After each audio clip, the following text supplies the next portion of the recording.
लहान वयामध्ये ही कला जोपासणं अतिशय गरजेचं आहे.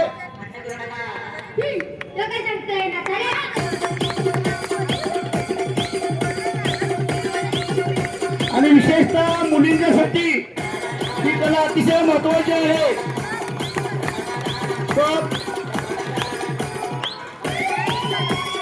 यानंतर लाठीकाठी फाईट, त्याला शिलंबन फाईट पण म्हणतात. हा खेळ आता सध्या स्कूल गेम म्हणून प्रचलित आहे. स्कूल गेम मध्ये हा खेळ आहे. त्याला शिलंबन फाईट म्हणतात. स्टिक फाईट पॉइंट सिस्टीम नुसार पॉइंट घेतले जातात. शालेय स्पर्धाच्या ऑर्गनाइज होतात.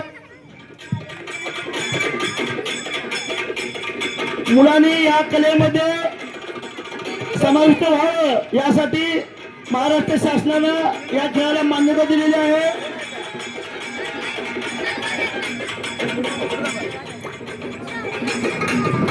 तलवार, भाला, लाठी फाईट या खेळांचा स्कूल गेम मध्ये समावेश केलेला आहे. तामिळनाडू राज्याने याला पहिल्यांदा मान्यता घेतल्यामुळे या खेळाला शिलंबम स्पोर्ट्स असं म्हटलं जातं. शिलंबम